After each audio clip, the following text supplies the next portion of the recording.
अस्सलाम वालेकुम वरहमतुल्लाहि वबरकातुहू। This is sir Naseem Zulfiqar और आज की इस वीडियो में फर्स्ट ईयर केमिस्ट्री के 250 मोस्ट इंपॉर्टेंट एमसीक्यूज़ यहाँ पर मैं डिस्कस करने वाला हूँ। चूँकि मंडे को फर्स्ट ईयर केमिस्ट्री के बोर्ड एग्ज़ाम्स हैं, तो काफ़ी स्टूडेंट्स ने रिक्वेस्ट की है कि इंपॉर्टेंट एमसीक्यूज़ पर जो है वो मैं एक वीडियो लेक्चर अपलोड करूँ। तो ये आज का लेक्चर इसी हवाले से है कि इसमें most important MCQs reduce syllabus के अकॉर्डिंग यहाँ पर मैं आपको बताऊंगा। जो रिड्यूस सिलेबस जो हमारा 2025 में जो है वो इम्प्लीमेंट हो रहा है बोर्ड एग्जाम्स के अंदर, ठीक है। तो इससे पहले कि मैं लेक्चर स्टार्ट करूं, अगर आप मेरे सॉल्व टारगेट पेपर चाहते हैं बोर्ड एग्जाम्स में अपने केमिस्ट्री के T+ मार्क्स गेट करने के लिए, तो जो मेरे अपने बनाए हुए मोस्ट इंपॉर्टेंट क्वेश्चंस हैं सॉल्व पेपर, तो वो इस नंबर पर, ये मेरा व्हाट्सएप नंबर स्क्रीन पर आपको शो हो रहा है 0300 215 2272। इस नंबर पर व्हाट्सएप करें तो मैं आपको PDF जो है वो अपने सॉल्व टारगेट पेपर के प्रोवाइड कर दूंगा with a very minimum cost, ठीक है।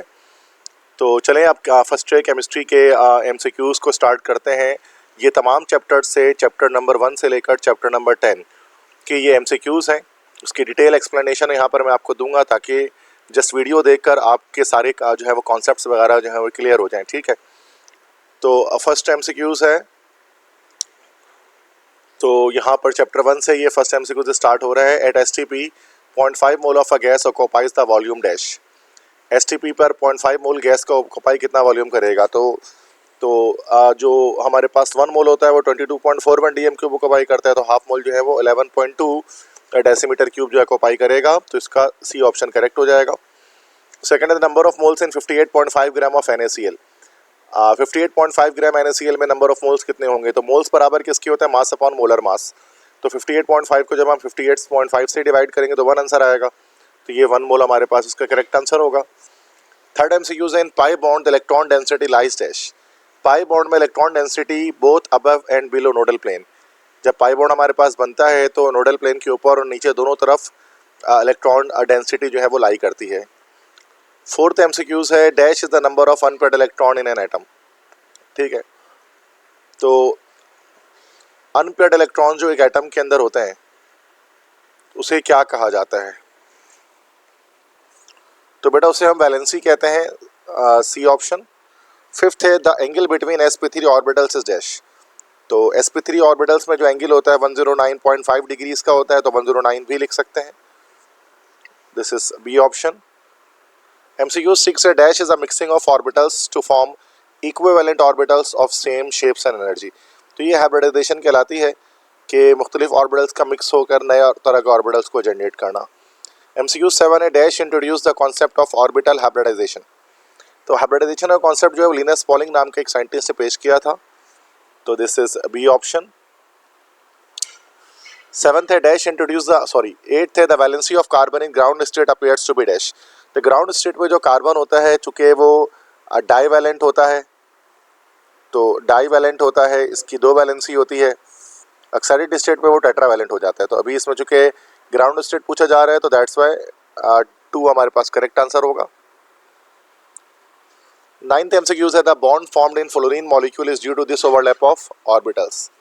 अब फ्लोरीन चूंकि P ब्लॉक एलिमेंट हमारे पास है, तो इसमें जो बॉन्डिंग होती है वो P ऑर्बिटल से होती है, तो ये PP ओवरलैपिंग होती है और सिग्मा बॉन्ड इसके अंदर बनता है फ्लोरीन के अंदर F2 के अंदर। तो फ्लोरीन के 2 मॉलिक्यूल जब आपस में अटैच होते हैं, 2 एटम्स जब अटैच होते हैं, सॉरी। 10th है bond energy of carbon carbon double bond as compare to that of carbon carbon triple bond is dash. देखिए कार्बन कार्बन डबल बॉन्ड की जो बॉन्ड एनर्जी है वो हमेशा कम होती है कार्बन कार्बन ट्रिपल बॉन्ड से, तो लेसर हो जाएगा यहाँ पर B ऑप्शन। 11th है the valency of carbon in excited state. अब एक्साइटेड स्टेट पे कार्बन टेट्रावैलेंट होता है, दैट्स वाई 4 हो जाएगी वैलेंसी। 12 है the electronic configuration of carbon in excited state. तो S से एक इलेक्ट्रॉन PZ पे जम करता है एक्साइटेड स्टेट पर, तो ये 1s2 2s1 2p x1 2p y1 2p z1, ये हमारे पास करेक्ट हो जाएगा चूंकि S का एक इलेक्ट्रॉन यहाँ जम करके PZ पर आया होगा, ठीक है। 13th है the strength of sigma bond is highest for dash. अगर हम सिग्मा बॉन्ड की बात करते हैं, when we talk about the sigma bond, तो हम जानते हैं कि PP जो है ना वो सबसे ज़्यादा स्ट्रॉन्ग होता है, PP स्ट्रॉन्ग होता है SP से और SP स्ट्रॉन्ग होता है SS से। तो सब जो स्ट्रॉन्ग जो होता है वो PP ओवरलैपिंग हमारे पास सबसे स्ट्रॉन्ग रहती है, ठीक है। 14th है the dipole moment of Cl2 molecule is dash. अब चूंकि Cl2 का मॉलिक्यूल हमारे पास जो है वो नॉन पोलर है, तो इसके नॉन पोलर होने की वजह से इसके जो डायपोल मोमेंट की वैल्यू है वो 0 डिबाई होगी, बिकॉज नॉन पोलर है, लीनियर मॉलिक्यूल है। 15th है the valency of boron in ground state is dash. Ground state पे बोरॉन की वैलेंसी क्या होगी? तो बोरॉन क्या हमारे पास है बेटा? बोरॉन का एटॉमिक नंबर तो हमारे पास होता है 5। अच्छा, ये 5 होगा तो this will be 1s2 then 2s2 और 2px पर 1। तो अनपेड इलेक्ट्रॉन एक ही इसके पास है, तो इसकी वैलेंसी हमारे पास 1 हो गई ग्राउंड स्टेट पर। 16th है the valency of boron in excited state. अब एक्साइटेड स्टेट पे क्या होगा कि 2s से एक इलेक्ट्रॉन जाकर जंप कर देगा कहाँ पर? 2py1 पर हो जाएगा, तो 3 वैलेंसी हो जाएगी उसकी। तो यहाँ से 2s से एक इलेक्ट्रॉन कम हो जाएगा, तो ट्राईवैलेंट हो जाएगा, 3 हो जाएगा आंसर इसका। 17th है the valency of beryllium in ground state is dash. तो बेरिलियम बी हमारे पास है जिसका एटॉमिक नंबर हमारे पास होता है 4। तो ये हमारे पास हो जाएगा 1s2 और 2s2। अब आप देख सकते हैं चूंकि इस पे अनपेड इलेक्ट्रॉन एक भी नहीं है, तो वैलेंसी इसकी 0 है ग्राउंड स्टेट पर। 18th है the single bond in covalent bond is called dash. तो सिंगल बॉन्ड का हमेशा हम लोग जो है वो सिग्मा बॉन्ड कहते हैं, जिसको सिग्मा के सिंबल से शो किया जाता है। 19th है the valency of beryllium in excited state is dash. तो एक्साइटेड स्टेट पे क्या होगा? 2s से एक इलेक्ट्रॉन जंप करेगा और 2px पर आ जाएगा, तो यहाँ पर 1 हो जाएगा, तो यहाँ पे एक इलेक्ट्रॉन कम हो जाएंगे, 2 हो जाएगी वैलेंसी, तो ये हमारे पास डाइवैलेंट हो जाएगा। 20 है the sp2 orbitals are dash. sp2 orbitals planar होते हैं या फिर को प्लेनर होते हैं? तो को प्लेनर और प्लेनर एक ही बात है, तो बी ऑप्शन करेक्ट है। 21 है the valency of oxygen is dash. तो ऑक्सीजन की वैलेंसी हमारे पास जो है वो क्या होती है? तुम्हें पता है ऑक्सीजन की वैलेंसी -2 होती है, तो ये 2 ऑप्शन करेक्ट हो जाएगा। नाइट्रोजन की वैलेंसी पूछ रहे हैं तो ये -3 होती है, तो 3 हो जाएगा। 23rd है when the electrons are present in low energy level it is called dash. तो लो एनर्जी लेवल पर जब इलेक्ट्रॉन होते हैं तो वो ग्राउंड स्टेट पे जाते हैं, कहलाते हैं, और जब वो जंप करते हैं हाई स्टेट पे आते हैं, this is called excited state, ठीक है। 24 है which orbitals is always involve in sigma bonding. कौन सा ऑर्बिटल हमेशा सिग्मा बॉन्ड करेगा? तो एस ऑर्बिटल हमेशा सिग्मा बॉन्ड करता है, एस ऑर्बिटल कभी भी पाई बॉन्ड की फॉर्मेशन नहीं कर सकता। 25 है in ethene molecule there are dash. Ethene की बात करें तो इथीन क्या होता है बेटा? कार्बन डबल बॉन्ड कार्बन होगा और दोनों कार्बन के साथ दो हाइड्रोजन हमारे पास अटैच होंगे। अब यहाँ पर अगर आप देख सकते हैं सिग्मा और पाई बॉन्ड गिनने हैं तो ये हमारे पास सारे 5 हमारे पास सिग्मा बॉन्ड है और 1 पाई बॉन्ड है, तो 5 sigma and 1 pi bond correct answer है। 26 है when the electrons are present in high energy orbitals it is called dash state. तो ये अभी एक्साइटेड स्टेट हो जाएगा। 27 है which of the following compounds has sp2 hybridisation. अब जिसका ट्राइगोनल प्लेनर शेप होगा, तो इथीन जो हमारे पास होता है C2H4, this is called ethene. तो इसमें दोनों कार्बन जो है वो sp2 हाइब्रिडाइज होते हैं और बॉन्ड और जो बॉन्ड शेप बनता है वो ट्राइगोनल प्लेनर बनता है। 28 विच of the following compounds have dipole moment. मतलब किसका डायपोल मोमेंट ग्रेटर देन 0 होगा? तो यहाँ पर चूंकि वाटर का जो शेप हमारे पास होता है, चूंकि ये एंगुलर होता है, इसी वजह से उसका ये हमारे पास पोलर मॉलिक्यूल है और उसका डायपोल मोमेंट हमारे पास ग्रेटर देन 0 है। 29 है when carbon is attached with 4 atoms it is dash hybridised. तो जब कार्बन को 4 सिग्मा बॉन्ड बनाना होता है, तो जैसे कि आप सब जानते हैं कार्बन sp3 हाइब्रिडाइज होता है। 30th है when carbon is attached with 3 atoms it is dash hybridised. जब कार्बन 3 एटम से अटैच होगा तो फिर ये sp2 हाइब्रिडाइजेशन करेगा। 31st है the shape of ammonia is dash. Ammonia का शेप पिरामिडल होता है, ये ट्राइगोनल पिरामिडल जिसको हम कह सकते हैं, इसकी बॉन्ड एंगल 107 डिग्रीज रहती है। 32 है when carbon is attached with 2 atoms it is dash hybridised.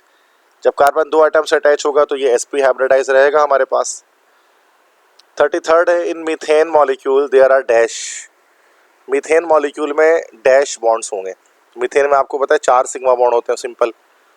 34 है which has greater ionic character. तो जितना ज़्यादा डिफरेंस ऑफ इलेक्ट्रोनेगेटिविटी होगा उतना ज़्यादा आयनिक कैरेक्टर होगा, तो HF में ये डिफरेंस ऑफ इलेक्ट्रोनेगेटिविटी ग्रेटेस्ट होता है, दैट्स वाई इसका हाईएस्ट आयनिक कैरेक्टर है। 35 है in ammonia nitrogen is dash hybridised. Ammonia में बात करते हैं अगर, तो अमोनिया में जो नाइट्रोजन होता है वो sp3 हाइब्रिडाइज होता है एक लोन पेयर के साथ, तभी बॉन्ड एंगल 107 डिग्रीज हो जाता है। 36 है the number of bonds in ethyne molecule. अब जो C2H2 है दिस इज कॉल्ड इथाइन। अब इथाइन क्या होता है? कार्बन ट्रिपल बॉन्ड कार्बन है और 2 तरफ हाइड्रोजन है। अब यहाँ पर ये सिग्मा 2 सिग्मा 3 सिग्मा और हमारे पास ये 2 पाई बॉन्ड्स मौजूद हैं। तो बी ऑप्शन करेक्ट हो जाएगा, 3 sigma in 2 pi bonds. 37 in water oxygen is dash hybridised. Water में भी क्या होता है, sp3 हाइब्रिडाइजेशन होती है, लेकिन क्या होता है इसमें sp3 के साथ 2 लोन पेयर ऑफ इलेक्ट्रॉन्स होते हैं, तभी बॉन्ड एंगल 104.5 डिग्रीज हो रहा होता है इसमें। 38 है इन BeCl2 बेरिलियम क्लोराइड में बेरिलियम कौन सा हाइब्रिडाइज होगा। चूंकि इसका शेप हम जानते हैं BeCl2 का लीनियर होता है, तो हाइब्रिडाइजेशन sp होती है। BF3 में बोरॉन कौन सा हाइब्रिडाइज होता है, क्योंकि BF3 का शेप हमारा ट्राइगोनल है, तो ये sp2 हाइब्रिडाइज है। 40 MCQs है in water H2O there are dash. Water में जब हम वाटर का स्ट्रक्चर जब हम बनाते हैं इस तरह से, तो यहाँ पर हम देखते हैं कि 2 बॉन्ड और 2 लोन पेयर्स वाटर के अंदर एग्जिस्ट करते हैं। 41 है in ammonia there are dash. Ammonia जब हम बनाएंगे NH3, दूसरे सिंपली अमोनिया, तो अमोनिया में हम लोग देखते हैं कि 3 बॉन्ड और 1 लोन पेयर है, ए ऑप्शन करेक्ट। 42 है this molecule has a maximum bond angle. तो अमोनिया में बेटा 107 डिग्रीज है, कार्बन डाइऑक्साइड 180 डिग्री है, सल्फर डाइऑक्साइड में 119 डिग्रीज होगा, वाटर में 104.5 डिग्रीज होगा, तो मैक्सिमम बॉन्ड एंगल हमारा बी ऑप्शन कार्बन डाइऑक्साइड में आ रहा है। 43 है the shape of BF3। BF3 boron trifluoride का शेप हमारा ट्राइगोनल होता है, बिकॉज इसमें जो बोरॉन हमारा है वो sp2 हाइब्रिडाइज्ड है। 44 है the shape of water is dash. Water का शेप एंगुलर होता है, इसी एंगुलर शेप को हम लोग बेंट शेप भी कह सकते हैं, इसी को हम लोग आप जानते हैं वी शेप भी कहा जाता है। 45 है डैश हैज मैक्सिमम रिपल्जन। तो लोन पेयर्स की रिपल्जन आपस में बहुत ज़्यादा होती है as per the concept of VSEPR. 46 है dash bonds are not considered as active set of electron pairs. तो pi bonds active set of electron pair नहीं कहलाते, दैट्स वाई वेस्पर मॉडल के मुताबिक pi bonds are ignored in determining the shape of molecule. 47 है in hydrogen molecule dash overlap occur. Hydrogen में क्या होता है, SS ओवरलैपिंग होती है, दोनों हाइड्रोजन के s ऑर्बिटल ओवरलैप करते हैं। 48 है इन HF molecule dash overlap occurs. HF में ए हाइड्रोजन का s ऑर्बिटल आता है और फ्लोरीन का p ऑर्बिटल आता है, तो sp ओवरलैप अकर होता है। 49 है dash is formed by head to head overlapping of atomic orbitals. Atomic orbitals की हेड टू हेड ओवरलैपिंग से क्या बनता है, तो उससे हमारे पास सिग्मा बॉन्ड की फॉर्मेशन होती है हेड टू हेड ओवरलैपिंग से। 50 है dash is formed by parallel overlapping of atomic orbital, तो पाई बॉन्ड बनेगा। 51 है विच ओवरलैप इज स्ट्रॉन्ग। जो सिग्मा बॉन्ड आप जानते हैं पाई बॉन्ड के मुकाबले में स्ट्रॉन्ग रहता है। 52 है dash restricts the rotation of atoms और groups attached on either side of the molecule. तो पाई बॉन्ड की वजह से रोटेशन डिस्ट्रिक्टेड हो जाती है, इसी वजह से जब पाई बॉन्ड आता है तो हम सेकेंड ईयर में पढ़ेंगे ज्योमेट्रिकल आइसोमेरिज्म भी अराइज होती है उसके अंदर। तो सिग्मा बॉन्ड में तो फ्री रोटेशन होती है, लेकिन पाई बॉन्ड में रिस्ट्रिक्टेड रोटेशन होती है। तो सिग्मा बॉन्ड में याद रखिएगा कि उसके अंदर हमारे पास जो है वो फ्री रोटेशन पाई जाती है, क्योंकि पाई बॉन्ड के अंदर जो रोटेशन होती है वो हमारे पास थोड़ी सी रेस्ट्रिक्टेड होती है, उसको हम रेस्ट्रिक्टेड रोटेशन कह रहे होते हैं। 53 है dash is the cloud of charge that surrounds only one nucleus. तो एटॉमिक ऑर्बिटल होता है जो सिर्फ एक ही न्यूक्लियस की तरफ होता है MOT कॉन्सेप्ट के मुताबिक। 54 dash is the cloud of charge that surrounds more than one nuclei, तो वो मॉलिक्यूलर ऑर्बिटल होता है BMO ABMO। तो ये MOT का कॉन्सेप्ट है चैप्टर 3 से। 55 है molecular orbital with dash energy than either of the atomic orbital from which it is derived is called bonding molecular orbital. तो बॉन्डिंग एनर्जी हमें पता है एटॉमिक ऑर्बिटल से कम होती है और एंटी बॉन्डिंग की ज़्यादा होती है। तो 56 में जो है वो कह रहे हैं कि एंटी बॉन्डिंग मॉलिक्यूलर ऑर्बिटल क्या होता है, जिसकी एनर्जी हाई होती है बॉन्डिंग मॉलिक्यूलर ऑर्बिटल से, सॉरी एटॉमिक ऑर्बिटल से। 57 है वैलेंस बॉन्ड थ्योरी, मतलब VBT assumes that shared pair occupies the dash orbitals of bonded atom। तो VBT कहता है कि shared pair of electron atomic orbital में रहेगा, लेकिन MOT क्या कहता है कि जो शेयर्ड पेयर ऑफ इलेक्ट्रॉन है वो मॉलिक्यूलर ऑर्बिटल में रहेगा, ए ऑप्शन हो जाएगा इसका मॉलिक्यूलर। 59 है dipole moment is a dash quantity, scalar vector both none. तो वैसे डायपोल मोमेंट का फॉर्मूला क्या होता है, E/D, चार्ज इंटू डिस्टेंस। तो अब चार्ज किस तरफ है, लीनियर चार्ज जैसे कि अगर डिस्ट्रीब्यूट हुआ है तो फिर ये हमारा डायपोल मोमेंट जीरो हो जाता है, एंगुलर बेंट है तो ग्रेटर देन जीरो, तो इसका मतलब डायरेक्शन पे डिपेंड करता है, ये तो वेक्टर क्वांटिटी है, दैट्स व्हाई डायपोल मोमेंट। 60 है the direction of dipole moment is always is towards dash pole. तो जो डायरेक्शन होती है डायपोल मोमेंट की वो नेगेटिव पोल की तरफ होती है, बी ऑप्शन। 61 है 1D बाई कितने ESU सेंटीमीटर के बराबर होता है, तो 1.8 एक्सपोनेंट -10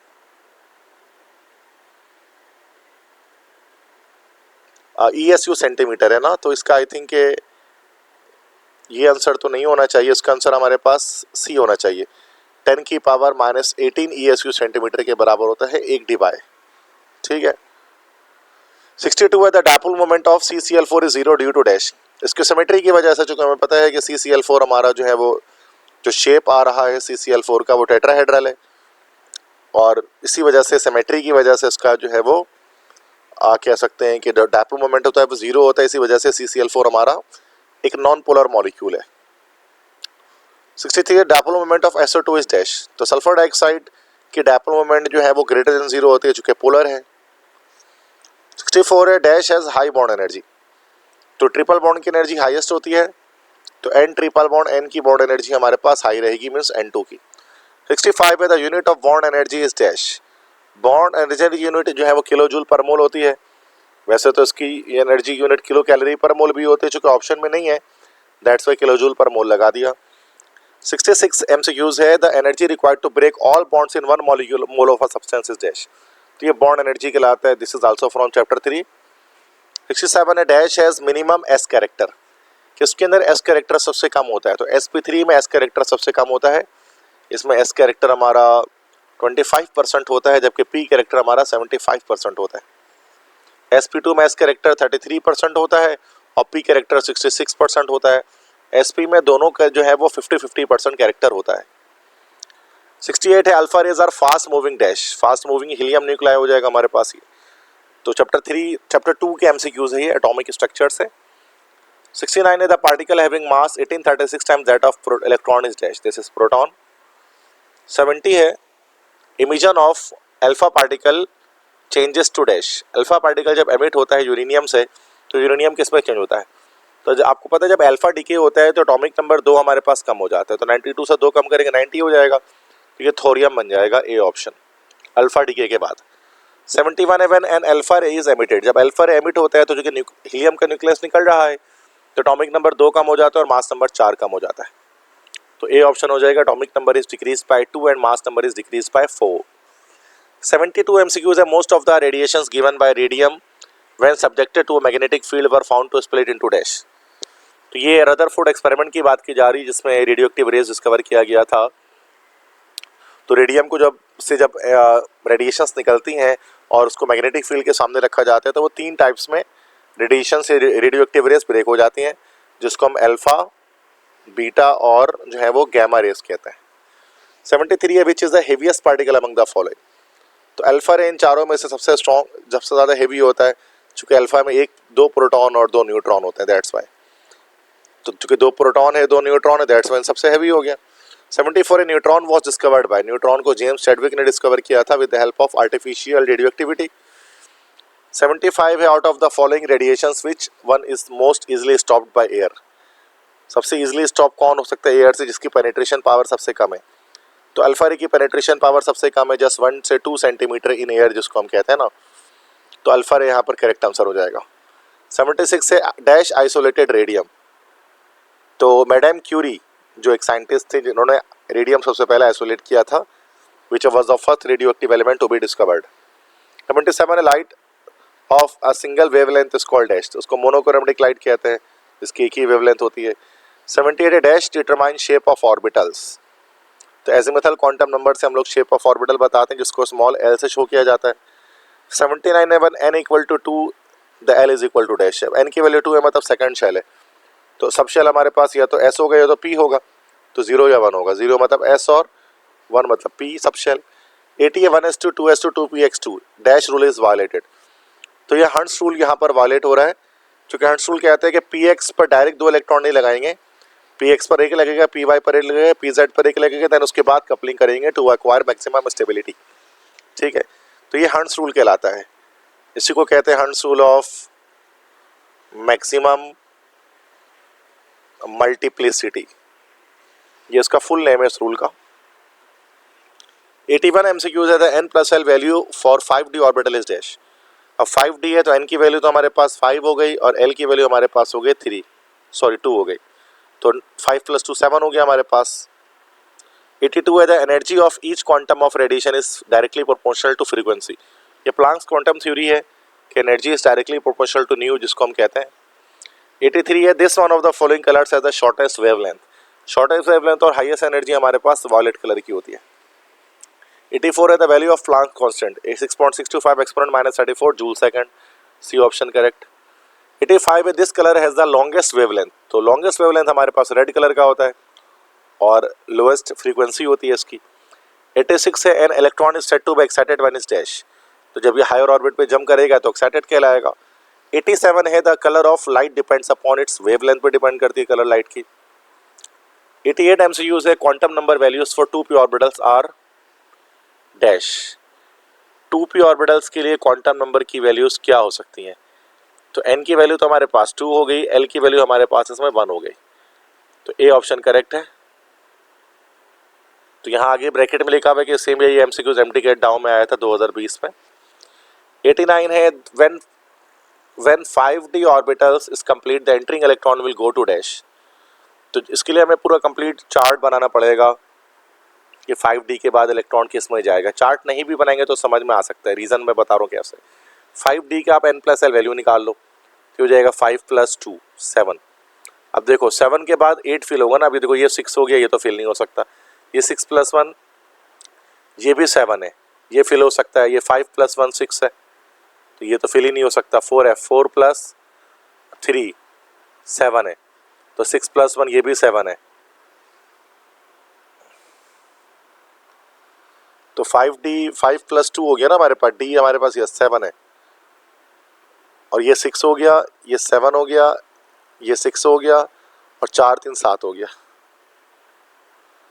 तो 5d के बाद 6p तो फिल नहीं होना चाहिए, चूँकि 4f होना चाहिए फिल, चूँकि इसकी n की वैल्यू कम जिसकी है ना, तो बेटा ये इसका b ऑप्शन नहीं होगा, इसका d ऑप्शन करेक्ट होगा 4f। 90 है the phenomenon in which certain element emits invisible radiation is called dash, इसको रेडियो एक्टिविटी कहते हैं हम लोग हैं। 91 है द क्वांटम नंबर +½ और -½ for the electron spin represents dash, तो इसका हो जाएगा D option. 2 quantum mechanical spin states which have no classical analogue, इसका मतलब ये होता है कि आप ये नहीं कह सकते हैं कि +½ क्लॉकवाइज के लिए है कि -½ क्लॉकवाइज के लिए है, इसमें से कोई भी एक वैल्यू क्लॉकवाइज के लिए हो सकती है, कोई भी एक वैल्यू एंटी क्लॉकवाइज के लिए हो सकती है, तो कोई एनालॉग इसमें आप नहीं देख सकते। 92 MCQs है s-2 z = 16 is isoelectronic with dash, तो s-2 का मतलब इलेक्ट्रॉन्स इसके पास 18 हो गए, बाकी इन सब में 18 इलेक्ट्रॉन हमारे पास k+ के होंगे, जो कि 19 - 1 हो जाएगा तो 18 हो जाएगा, पोटेशियम पॉजिटिव आई। 93 ऑर्बिटल्स हैविंग सेम एनर्जी, इनको डीजेनरेट ऑर्बिटल्स कहते हैं। 94 है गैस एट 0 केल्विन, 0 केल्विन पर गैस वैनिश हो जाती है, गायब हो जाती है, चूँकि इसका वॉल्यूम 0 के बराबर हो जाता है, तो 0 केल्विन से मुराद -273 डिग्री सेल्सियस टेम्परेचर स्केल में, सेल्सियस स्केल में। 95 है the total pressure of a mixture of gases is the sum of the partial pressure of each gas present in the mixture, this is stated by dash, तो ये statement है Dalton's law of partial pressure की, तो ये chapter number 4 में हमने पढ़ा था, this is Dalton's law of partial pressure, तो ये उसकी स्टेटमेंट है जो आपको याद रख लेनी है। 96 है the volume of gas would theoretically भी 0 एट डैश, तो 0 केल्विन पर हो जाएगा, जो -273 डिग्री सेल्सियस कहलाता है एब्सोल्यूट 0।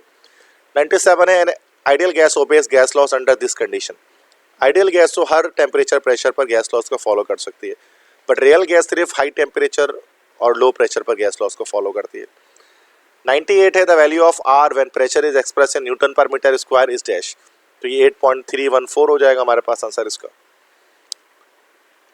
99 है real gases are near to ideality at dash, मतलब रियल गैस कब गैस लॉस को फॉलो करती हैं, तो सिंपल वही होगी high temperature low pressure, high temperature and low pressure. 100 है MCQs नंबर 100 है on kelvin scale absolute 0 is equal to dash, kelvin में तो केल्विन स्केल पूछा जा रहा है तो डी तो नहीं होगा, 0 डिग्री सेल्सियस बी होगा, ये तो सेल्सियस स्केल में बताया जा रहा है, ठीक है। तो जो MCQs रॉन्ग मार्क्स हैं तो उसको भी मैं करेक्ट कर रहा हूँ। 101 है is absolute temperature is double and pressure increase to 4 time the volume is dash, देखो एब्सोल्यूट टेम्परेचर को डबल कर रहे हैं, चार्ल्स लॉ के अकॉर्डिंग जो है वो वॉल्यूम भी डबल हो जाएगा, प्रेशर को इंक्रीज कर रहे हैं 4 टाइम, तो 4 टाइम जब इंक्रीज करेंगे तो जो वॉल्यूम हमारे पास होगी ना गैस की, तो वो हाफ रह जाएगी, ए ऑप्शन हो जाएगा इज हाफ, चूँकि प्रेशर और वॉल्यूम का इन्वर्स रिलेशन है। तो 102 है the equilibrium of this is driven towards right if dash, right पे कब जाएगा? जब टेम्परेचर को हम डिक्रीज करेंगे, चूंकि डेल्टा एच नेगेटिव है, तो this is actually exothermic reaction. 103 है the extent of reaction will be maximum for this Kc value. Extent of reaction maximum किस केसी वैल्यू के लिए होगा? तो याद रखिएगा जितना ज़्यादा केसी की वैल्यू होगी एक्सटेंट ऑफ रिएक्शन उतना ही ज़्यादा होगा। तो हाईएस्ट केसी की वैल्यू यहाँ पर डी में है, तो ये एप्लीकेशंस ऑफ केसी में है, चैप्टर नंबर 7 आप पढ़ेंगे ना तो आपको दिख जाएगा। 104 है for the reaction this the relationship between KP and KP is dash. इस रिएक्शन के लिए केसी और केपी का क्या रिलेशनशिप होगा? तो देखो प्रोडक्ट के मोल ज़्यादा है ना रिएक्टेंट से, रिएक्टेंट में 2 मोल है, प्रोडक्ट में 4 मोल है, तो इसमें केपी बड़ा हो जाएगा केसी से, KP will be greater than KC. 105 है double arrow in a chemical equation indicates dash. तो ये रिवर्सिबल रिएक्शन को शो करता है, ए ऑप्शन। 106 है a very large numerical value of KC और केपी शोज दैट डैश। बहुत बड़ी वैल्यू अगर केसी की आ रही है तो reaction almost goes to completion है, एक्सटेंट ऑफ रिएक्शन हाईएस्ट है चुके हैं। 107 है with an increase in temperature a system involving exothermic reaction will dash. Exothermic में टेम्परेचर बढ़ाएंगे तो रिएक्शन बैकवर्ड मूव करेगा, तो moves in the reverse direction. तो ये तो हमारा प्रिंसिपल है जो आप लोगों ने पढ़ा था, ली चैटलियर्स प्रिंसिपल, ही उसी से आ रहा है। तो मैं बहुत डिटेल में डिस्कशन नहीं कर रहा चूँकि ये सब मैंने लेक्चर्स अपलोड किए हुए इन टॉपिक्स पर। 108 है for the direction this the relationship between KP and KC. तो ये तो हो गया, KP is greater than KC, this is repeated question. 109 है कि the most favourable conditions of temperature and pressure for oxidation of SO2 into SO3 are dash. तो most favourable क्या होगा? SO2 को SO3 में कन्वर्ट करना है, कॉन्टैक्ट प्रोसेस की बात यहाँ पर की जा रही है। तो इक्वेशन ये होता है SO2 प्लस O2, ये हमारे पास बन जाता है SO3, और हीट खारिज होती है तो डेल्टा एच नेगेटिव हो जाता है, तो टेम्परेचर लो करना पड़ेगा और प्रेशर हाई करना पड़ेगा। तो गलत हो गया यहाँ पर, ये हमारे पास low temperature and high pressure, A option correct होगा। तो ये खास किस्म का प्रोसेस है, उसको हम लोग कहते हैं कॉन्टैक्ट प्रोसेस, तो बेटा इसका डी ऑप्शन करेक्ट नहीं है। 110 है which of the following can give order of reaction.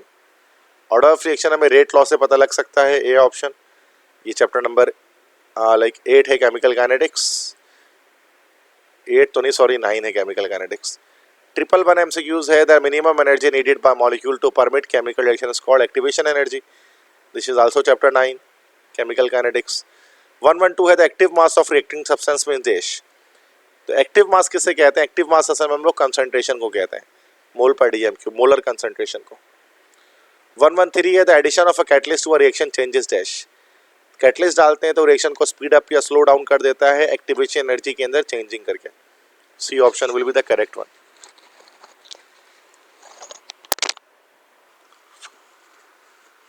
114 है the change in concentration of reacting substance in a unit time is called dash, this is called rate of reaction. तो जो concentration change होता है unit time के अंदर उसको rate of reaction हम कहते हैं, कैपिटल आर से शो किया जाता है। 115 है reaction will with high activation energy, activation energy ज़्यादा होगी तो रिएक्शन हमेशा स्लो होगा, ए ऑप्शन आर स्लो। 116 से order of this reaction is dash. अब चूंकि एच न्यू आ गया एरो के ऊपर तो इससे पता लगता है कि रिएक्शन हमारे पास जो है वो फोटोकेमिकल है, और फोटोकेमिकल रिएक्शन हमेशा 0 ऑर्डर का होगा, डी ऑप्शन। 117 है कि the specific rate constant of chemical reaction is represented by the symbol dash. Specific rate constant में क्या होता है कि तब रेट कांस्टेंट और स्पेसिफिक रेट कांस्टेंट दोनों को ही हम के से शो करते हैं, डी ऑप्शन। बस स्पेसिफिक रेट कांस्टेंट में क्या होता है कि मोलैरिटी 1 हो जाती है हमारे पास रिएक्टेंट्स की। 118 इन 0 order reaction the reaction depends upon dash. 0 order reaction में, और चूंकि 0 ऑर्डर रिएक्शन ज़्यादातर जैसे कि मैंने आपको बताया कैसे रिएक्शन होता है फोटोकेमिकल, तो उसमें जो रेट ऑफ रिएक्शन होता है वो लाइट पर डिपेंड करता है, लाइट की इंटेंसिटी पर असल में डिपेंड करता है, डी ऑप्शन, जैसे फोटोसिंथेसिस वगैरह। 119 है the rate constant depends upon dash. Rate constant temperature पर डिपेंड करता है, जब टेम्परेचर बढ़ाते हैं तो रेट कांस्टेंट की वैल्यू बढ़ती है, 10 degree centigrade rise in temperature पर डबल हो जाती है। MCQs 120 में ग्राफ दिया हुआ है कि the energy profile diagram for exothermic reaction is shown below. तो ये एनर्जी डायग्राम दी हुई है, this is chapter number 9 the energy of activation for this reaction. अब देखो बट एक्टिवेशन एनर्जी हमारे पास किस तरह से आती है? एक्टिवेशन एनर्जी बराबर होता है हमारे पास threshold energy minus internal energy. Threshold में से इंटरनल माइनस करते हैं तो हमारे पास एक्टिवेशन एनर्जी या एनर्जी ऑफ एक्टिवेशन हमारे पास आ जाती है। ठीक है, तो थ्रेशोल्ड एनर्जी यहाँ पर कितनी है बेटा? थ्रेशोल्ड एनर्जी है जो आई थिंक के ऊपर आ रही है ना, ये 40 पर आ रही है, ये 40 थ्रेशोल्ड है। इंटरनल एनर्जी हमारे पास 15 है, तो 40 में से 15 माइनस करेंगे 25 आ जाएगा जूल में। That's why B option correct हो जाएगा। 121 है, powdered solid is more reactive than its chunks due to dash. ये this is also chapter number 9 कि सरफेस एरिया की वजह से होता है कि जितना ज़्यादा सरफेस एरिया होगा रिएक्शन उतना फास्ट होगा। 122 है कि very low value of Kc of reversible reaction shows that dash. बहुत लो वैल्यू अगर आ रही है तो इसका मतलब कि रिएक्शन ऑलमोस्ट स्टार्ट ही हुआ था कि इक्विलिब्रियम अचीव हो गया, तो रिएक्शन बहुत हाईली स्टेबल है। चूँकि प्रोडक्ट बन ही नहीं रहा, तो रिएक्टेंट अगर प्रोडक्ट में कन्वर्ट हुआ है, बहुत लो वैल्यू केसी की है, तो उसका मतलब 99% रिएक्टेंट है, 1% प्रोडक्ट बड़ा है, तो रिएक्टेंट से स्टेबल है। 123 है the change in concentration of reactant per unit time, तो ये तो रिपीट हो गया, रेट ऑफ रिएक्शन। 124 है this gas has the highest rate of diffusion, सबसे हल्की गैस जो होगी। अब ये 16 हो गया, this is 44, this is 64, this is 71 into 2, तो ए ऑप्शन हो गया मीथेन गैस सबसे हाईएस्ट डिफ्यूज करेगी, जो गैस सबसे कम मॉलिक्यूलर मास इसी का है। तो ये हम लोगों ने ये जो है ना, ये एमसीक्यू तो चैप्टर नंबर 4 का है। और टॉपिक कौन सा है? Grams law of diffusion. तो अगर आप ग्राम्स लॉ आपने समझा है तो आप ये एमसीक्यू समझ सकते हैं। 125 है the reaction this is of dash order. अगर हम इसका रेट लॉ अगर हम निकालते हैं तो आर बराबर हो जाएगा के, देन उसके बाद NO2 का स्क्वायर। तो इक्वेशन से पता लग रहा है कि ये सेकंड ऑर्डर रिएक्शन है, सी ऑप्शन। 126 है photochemical reactions which proceed only under the influence of, light नहीं होगा यहाँ पर, लाइट होगा, are of the order dash. तो जीरो ऑर्डर के होते हैं photochemical reaction. 127 in SI system the unit of pressure. SI system में प्रेशर की यूनिट पास्कल है, इसी को हम लोग न्यूटन पर मीटर स्क्वायर भी कहते हैं। 128 है an ideal gas obeys gas laws at dash, all temperature pressure repeat हो गया ये। 129 is the order of rates of diffusion of gases. अब देखिए बेटा, ये 17 है, ये 64 है, ये 71 इंटू 2 है, और ये 44 है। तो अमोनिया की ज़्यादा होगी कार्बन डाइऑक्साइड से, कार्बन डाइऑक्साइड की ज़्यादा होगी सल्फर डाइऑक्साइड से, और SO2 की ज़्यादा होगी क्लोरीन गैस से। तो ये ऑर्डर हमारे पास आ जाएगा रेट ऑफ डिफ्यूजन का, क्योंकि मॉलिक्यूलर मास जिसका कम होगा वो फास्टेस्ट डिफ्यूज करेगा। 130 the threshold energy of chemical reaction is 31 kilojoule per mole and the internal energy of the reactant is 12 kilojoule per mole. Its activation energy will be dash. तो 31 में से 12 minus कर दे, तो 31 में से 12 माइनस करेंगे तो कितना बचेगा? 31 माइनस 12, दिस इज 19, तो 19 किलोजूल पर मोल करेक्ट आंसर होगा। तो बेटा ये एमसीक्यूज आप गौर से देखें, और तमाम आंसर्स को अगर आपको इस एमसीक्यूज के PDF चाहिए तो लास्ट में मुझे व्हाट्सएप करते हैं 0300-215-2272, ताकि व्हाट्सएप के थ्रू आपको मैं PDF भेज दूँ इसके, और आप इसको अपने तौर पे रिपीट कर सको। इंशाल्लाह अगर आप ये सारे एमसीक्यूज कर लोगे तो 17 के 17 एमसीक्यूज आपके जो 17 एमसीक्यूज आएंगे मंडे के पेपर में इंशाल्लाह वो यहाँ से कवर अप हो जाएंगे। बट शर्त ये है कि आप इसको कम्प्लीटली आप तमाम एमसीक्यूज को कवर अप कर लें। 131 है according two grams law of diffusion the rate of diffusion of hydrogen oxygen respectively dash. ये न्यूमेरिकल है ग्राम्स लॉ डिफ्यूजन का। तो ऊपर आ जाएगा हमारे पास ऑक्सीजन 32, नीचे आ जाएगा 2, यहाँ पर 1 आ गया, 16 आ गया, 16 रूट 4 निकला तो 4:1 आ गया, डी ऑप्शन। 132 है collection of gas over water is example of Dalton's law. तो ये हमने चैप्टर नंबर 4 में पढ़ा था, इसको डाल्टन्स लॉ कहते हैं, पूरा नाम होता है Dalton's law of partial pressure. तो उसमें हमने एप्लीकेशन पढ़ी थी collection of gas over water की। 133 है the molar volume of oxygen gas is maximum at dash. Oxygen gas का मोलर वॉल्यूम मैक्सिमम कब होगा? तो देखो वॉल्यूम ज़्यादा कब होगा? जब हमारे पास प्रेशर टेम्परेचर हाई होगा, प्रेशर लो होगा। तो हाई टेम्परेचर लो प्रेशर हमारे पास सी ऑप्शन में आ रहा है, तो सी ऑप्शन करेक्ट हो जाएगा। 134 है the diffusion rate of this and this are same. ये C3H8 है, दिस इज कॉल्ड प्रोपेन। तो प्रोपेन और कार्बन डाइऑक्साइड का डिफ्यूजन रेट सेम इस वजह से बिकॉज इनके मॉलिक्यूलर मासेस सेम है, तो सी ऑप्शन हो जाएगा both have same molar masses. 135 MCQ है the molar volume of oxygen gas is 22.41 dm³ dash. अब 22.41 dm³ आपको पता है किसी भी गैस का वॉल्यूम STP पर होता है, स्टैंडर्ड टेम्परेचर प्रेशर पर। तो STP पर जो प्रेशर है 1 atm होता है और टेम्परेचर हमारा 0 डिग्री सेल्सियस होता है, ये ऑप्शन करेक्ट। 136 है, under similar condition methane gas diffuses dash times faster than SO2 gas. तो कितने टाइम फास्टर डिफ्यूज करेगी, तो SO2 ऊपर आ गया 64 और मीथेन नीचे आ गया लाइक 14, सॉरी 16, 16 1 16, 16 4 64 और 4 का रूट निकला 2, तो 2 टाइम्स फास्टर डिफ्यूज करेगी मीथेन गैस SO2 गैस के मुकाबले में।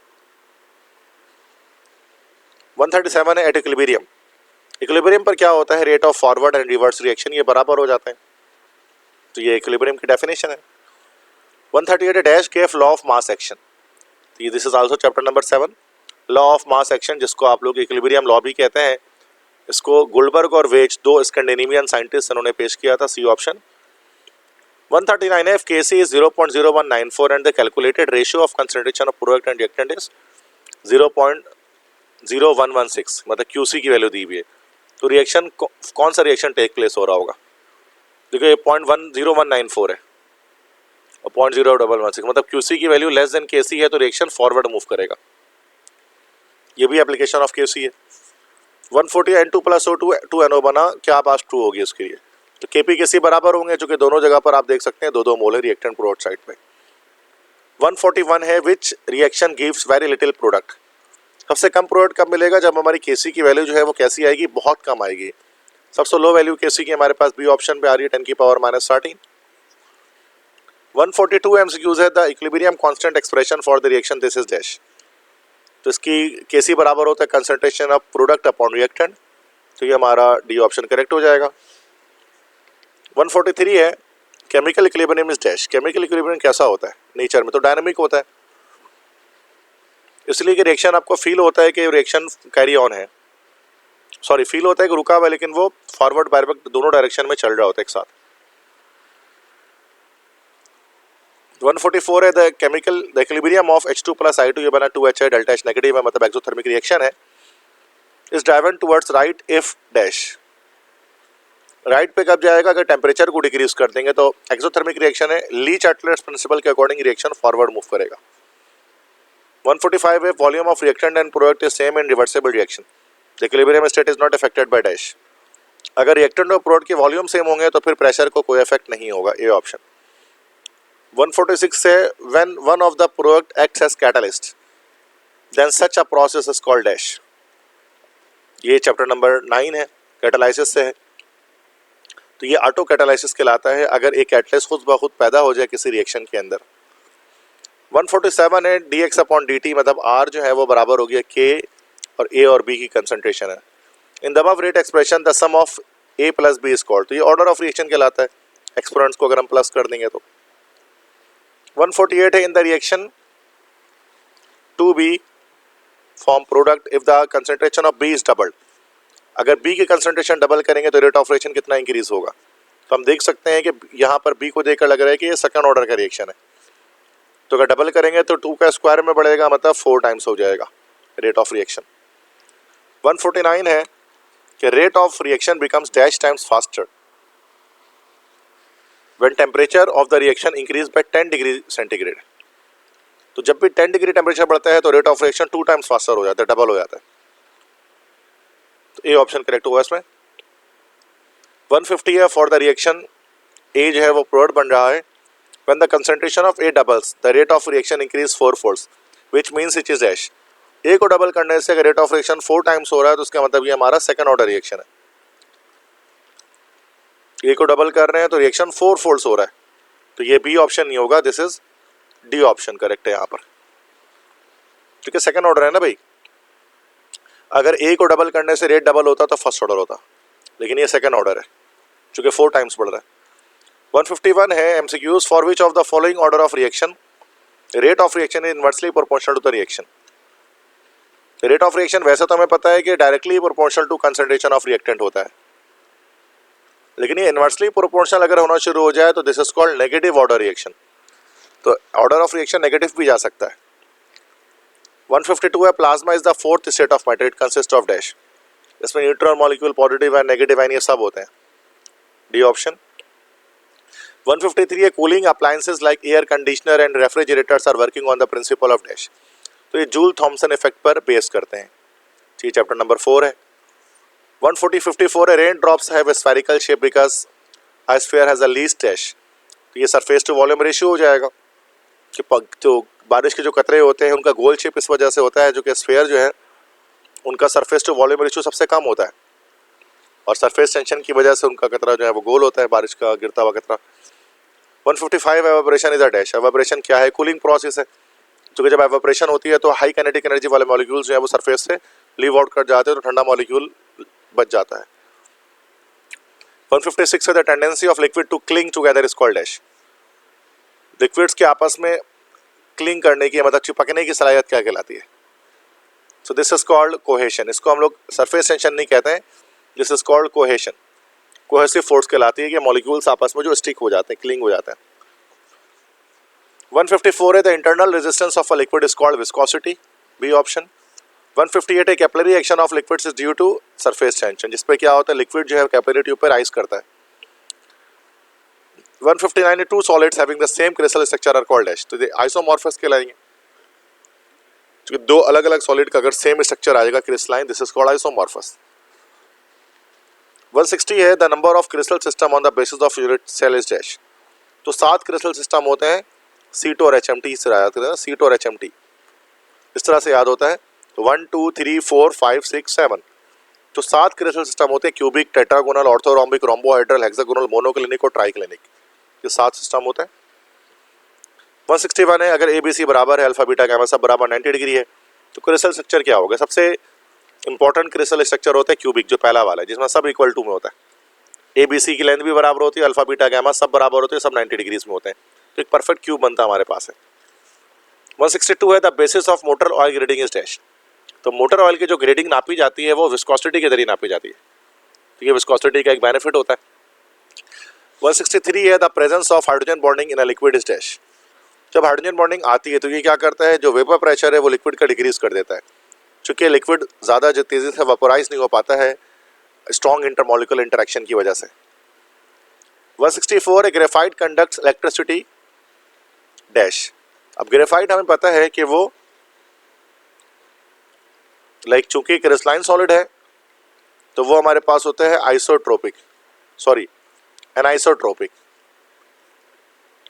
एनाइसोट्रोपिक होने की वजह से पैरेलल टू द प्लेन तो करंट को पास करता है, लेकिन परपेंडिकुलर टू द प्लेन वो करंट पास नहीं करता, इंसुलेटर होता है, तो ग्रेफाइट की एनाइसोट्रोपी कहलाती है, जो हमने पढ़ा था चैप्टर नंबर 6 के अंदर सॉलिड्स के अंदर। 165 है the aqua solution of ammonium chloride is dash. Ammonium chloride को जब आप पानी में डालेंगे NH4Cl प्लस वाटर, तो आपको इसमें HCl मिलेगा और अमोनियम हाइड्रोक्साइड मिलेगा, जो कि स्ट्रॉन्ग एसिड मिल जाए तो ये हमारा NH4Cl एक एसिडिक सॉल्ट है, तो इसका एक्वा सॉल्यूशन एसिडिक होगा।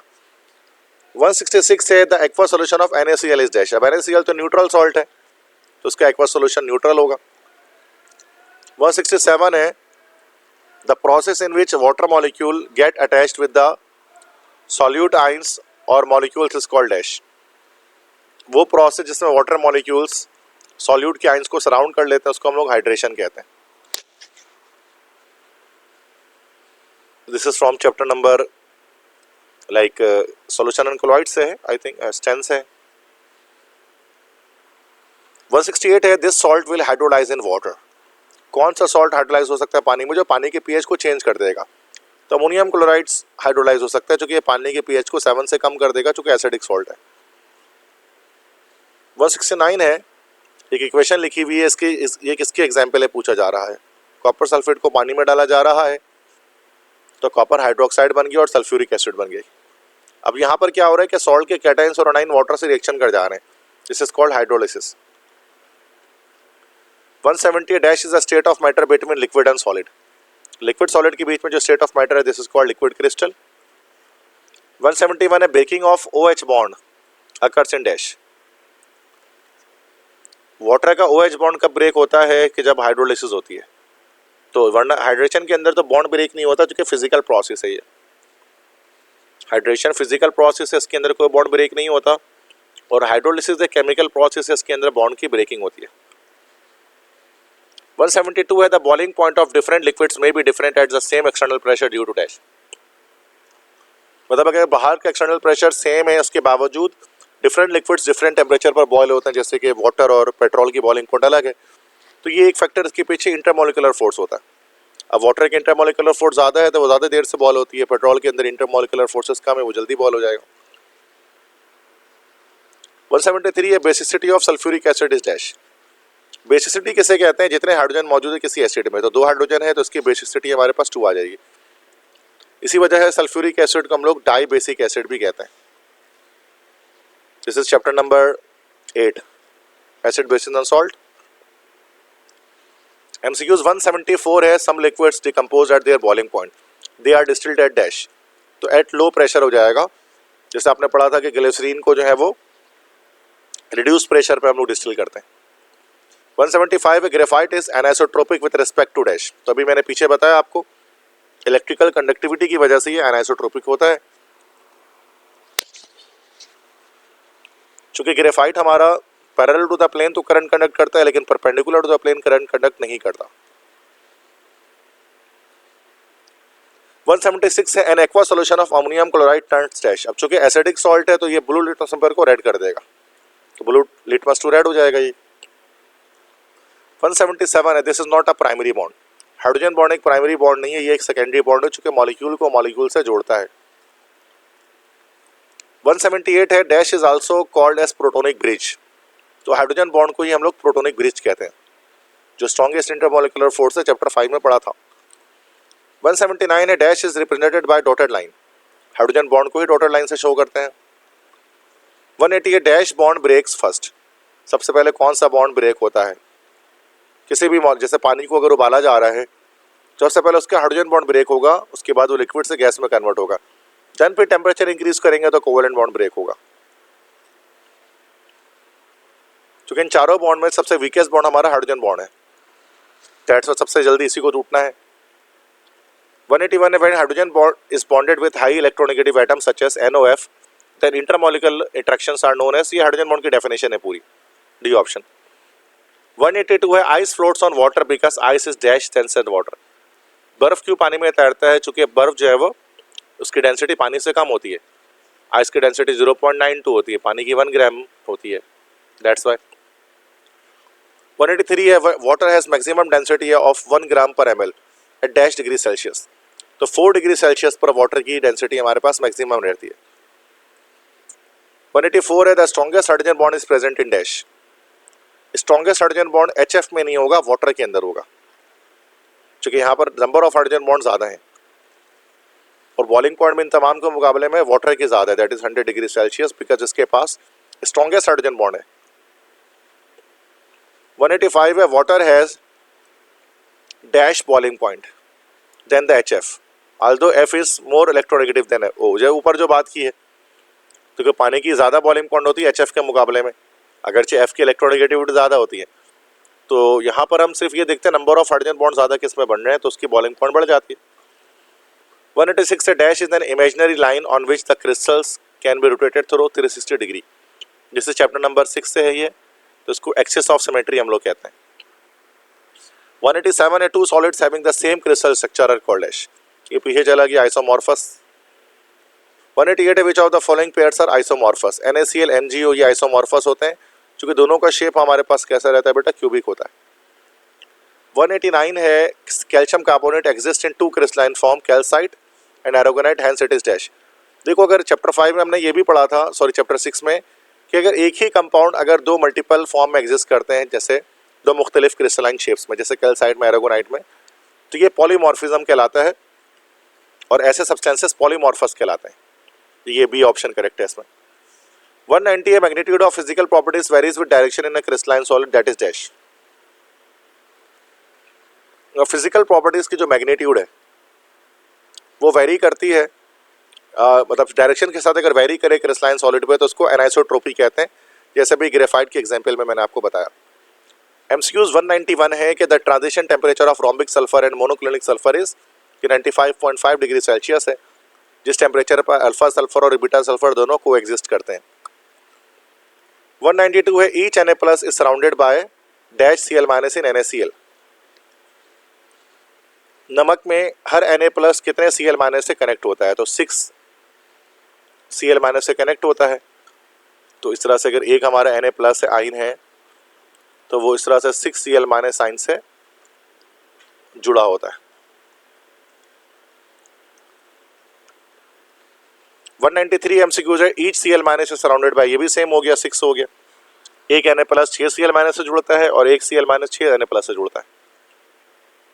194 है, coordination number of sodium chloride crystal is dash, तो चूंकि 6 जुड़ रहे हैं तो 6 हो जाएगा कोऑर्डिनेशन नंबर इसका। 195 each unit cell of sodium chloride consist of 4 Na+ and 4 Cl- आइन, ये पूरा आंसर इसका करेक्ट इस तरह से होगा। 196 है, quantity of energy released when 1 mole of the ionic crystal is formed from the gaseous ion is called dash, तो ये लैटिस एनर्जी की डेफिनेशन है। 197 है, the temperature at which two allotropic form coexist in equilibrium is called, ये transition temperature होता है।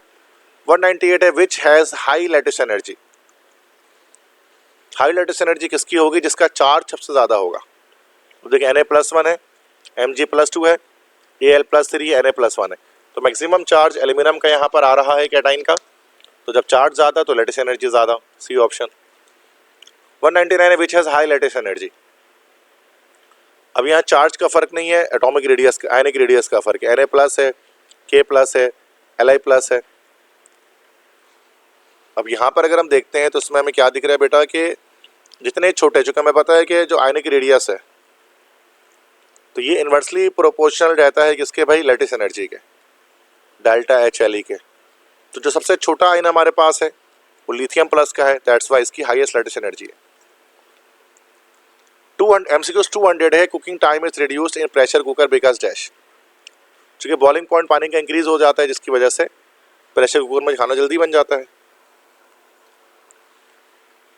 201 है, a non polar molecule with bigger size will experience London forces, चूंकि नॉन पोलर के अंदर लंडन फोर्सेस एग्जिस्ट करती हैं, इसी को हम लोग जो है वो डिस्पर्जन फोर्सेस भी कहते हैं, और ये सबसे वीकेस्ट इंटरमोलिकुलर फोर्स है, चैप्टर 5 में पढ़ा होगा। MCQ 202 है, which of the following possesses weakest London forces, तो देखो लंडन डिस्पर्जन फोर्सेस जो है ना, it is directly proportional to atomic radius, जितना ज्यादा एटॉमिक रेडियस होगा उतना ज्यादा LDF स्ट्रॉन्ग होगा, तो फ्लोरीन सबसे छोटा है इसलिए वीकेस्ट लंडन फोर्सेस इसमें एग्जिस्ट करेंगे। 203 है, which of the following liquid show maximum surface tension, तो मरकरी का सरफेस टेंशन इस समय सबसे ज्यादा होता है बिकॉज इसके अंदर जो बॉन्ड होता है वो मेटेलिक बॉन्ड होता है जो सबसे स्ट्रॉन्ग है। 204 है, hydrogen bond is not found in dash, hydrogen bond के लिए जरूरी है कि हाइड्रोजन कनेक्ट हो FON में से किसी एक से, तो मीथेन में हाइड्रोजन कनेक्ट नहीं है, फ्लोरीन ऑक्सीजन या नाइट्रोजन से, दैट्स वाई इसमें हाइड्रोजन बॉन्ड नहीं है। 205 है, mercury has its convex meniscus due to dash, तो जब मरकरी को आप किसी टेस्ट ट्यूब में डालते हैं तो इसका मेनिस्कस कॉन्वेक्स आ जाता है, मतलब ऊपर से वो उठा हुआ होता है, इसके पीछे रीजन क्या है कि इसका कोहेसिव फोर्स ज्यादा स्ट्रॉन्ग है इसके एडेसिव से, तो ए ऑप्शन हो जाएगा स्ट्रॉन्ग कोहेसिव फोर्स। 206 है, each water molecule form maximum dash hydrogen bond, तो अब देखो पानी की जब हम बात करते हैं ना वाटर की, अब इसमें हाइड्रोजन बॉन्ड कितने बनते हैं, देखो एक ये H से बनेगा, एक ये H से बनेगा और दो जो है वो ऑक्सीजन से बन रहे होते हैं, तो 4 हाइड्रोजन बॉन्ड बनाता है एक वाटर का मॉलिक्यूल। 207 है, इन ice water molecules are arranged in a manner that empty spaces are created in the structure of ice and its volume expand to 10% तक वॉल्यूम एक्सपेंड होता है, एनोमलस एक्सपेंशन ऑफ वाटर जब होती है। 208 MCQs है, conjugated base of HCO3- is dash, इसका conjugate base क्या होगा, तो HCO3- है ना, अब ये मान ले एसिड है, इसको हमने पानी में डाला तो ये CO3-2 हो गया और H3O+ हो गया, तो ये जो CO3- आइन हो गया हमारा कॉन्जुगेट बेस ही हो गया बाइकार्बोनेट आइन का, तो HCO3- आइन जो हमारे पास है this is called as bicarbonate ion, इसको बाइकार्बोनेट आइन कहते हैं, और CO3- आइन जो हमारे पास होता है this is simply called carbonate आइन। 209 है, conjugate acid of ammonia, ammonia का कॉन्जुगेट एसिड क्या होगा, तो सिंपल भैया अमोनिया को आप पानी में डाल दें उठा के, अभी एक H+ ले लेगा NH4+ बन जाएगा कॉन्जुगेट एसिड और OH- रह जाएगा तो NH4+, तो NH3 तो हमारे पास होता है अमोनिया, लेकिन NH4+ जो हमारे पास होता है this is called as ammonium ion, इसको हम लोग अमोनियम आइन कहते हैं। MCQ 210 है, Al2O3 is amphoteric oxide because it reacts with both acid and base, amphoteric aluminium oxide zinc oxide दोनों एम्फोटेरिक होते हैं, चूंकि एसिड बेस दोनों से रिएक्शन कर जाते हैं और सॉल्ट बना लेते हैं। 211 MCQs है, which of the following is an example of acidic buffer solution. तो एसिटिक एसिड सोडियम एसीटेट, ये हमारे पास एक एसिडिक बफर सॉल्यूशन कहलाता है, ये एग्जाम्पल है उसकी। 212 है, which of the following is not a buffer solution. NaOH और HCl, देखें ये स्ट्रॉन्ग एसिड है, ये स्ट्रॉन्ग बेस है, कभी भी strong acid strong base buffer में नहीं आते, तो ये हमारे पास जो है वो बफर सॉल्यूशन नहीं है, बाकी सारे हैं। 213 है, strong acid keep dash base conjugate base. Strong acid का कॉन्जुगेट बेस वीक होता है और वीक एसिड का कॉन्जुगेट बेस स्ट्रॉन्ग होता है, ये हमेशा याद रखिएगा। 214 है, व्हेन वाटर बिकम्स हाइड्रोनियम आइन, वाटर एक्स्ट्रा डैश, जब वाटर हाइड्रोनियम आइन बन जाएगा तो H+ आयन अब ये दे सकता है, दिस इज हाइड्रोनियम आइन। तो ये वाटर किस तरह से बिहेव करता है, चूंकि वो H+ आयन ले रहा है तो एज अ बेस बिहेव करता है, और हाइड्रोनियम आयन खुद एज एन एसिड बिहेव करता है कॉन्जुगेट। 215 है, when water becomes hydroxide and water accept, अभी उल्टा हो जाएगा एसिड, क्योंकि H+ लॉस कर देगा, तो ये वाटर है, अगर ये अपना H+ लॉस कर देगा तो यहाँ पर ये हमारा एज एन एसिड बिहेव कर रहा है, क्योंकि H+ दे रहा है। 216 है, water boils first in dash, पानी सबसे पहले कहाँ बॉयल करेगा, जो सबसे ऊंची जगह होगी, तो इन तमाम जगहों में सबसे ऊंची जगह मरी के हिल्स है, मरी के पहाड़ हैं। 217 है, milk is an example of this type of colloid, milk जो है वो एक एमल्जन है, जैसे चैप्टर 10 में हम पढ़ते हैं उसको। 210 है, effect of pressure change play significant role in the solubility of dash, जब गैस को लिक्विड में डालेंगे तो प्रेशर को चेंज ऑब्जर्व होगा, जितना ज़्यादा प्रेशर होगा उतना ज़्यादा गैस लिक्विड में डिसॉल्व होगी। MCQs 219 है, according to Raoult's law the relative lowering of vapour pressure is equal to dash, तो रिलेटिव लोवरिंग किसे कहते हैं, delta P over P naught, जिसे रिलेटिव लोवरिंग ये बराबर होता है x2 के, जो मोल फ्रैक्शन ऑफ सॉल्यूट है, this is the third form of Raoult's law. MCQs 220 है, the size of particles of solute in a colloid is dash, colloid में साइज ऑफ पार्टिकल्स क्या होता है, 1 से 1000 नैनोमीटर तक होता है, 1 से कम हो जाए तो फिर ये हमारा सॉल्यूशन है, 1000 नैनोमीटर से ज़्यादा हो जाए तो सस्पेंशन है।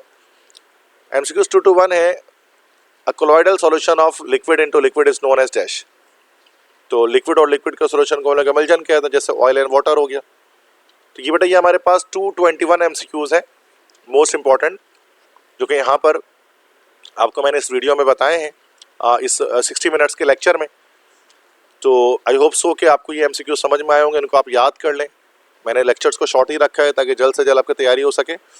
अगर आपको इस MCQs का PDF चाहिए या मेरे टारगेट पेपर्स के PDF चाहिए, सॉल्व टारगेट पेपर अपनी फुल प्रिपरेशन के लिए, तो ये व्हाट्सएप नंबर पे आप मुझे कांटेक्ट करें, एक बहुत स्मॉल अमाउंट में मैं आपको अपने तमाम मटेरियल्स को प्रोवाइड कर दूंगा, ठीक है।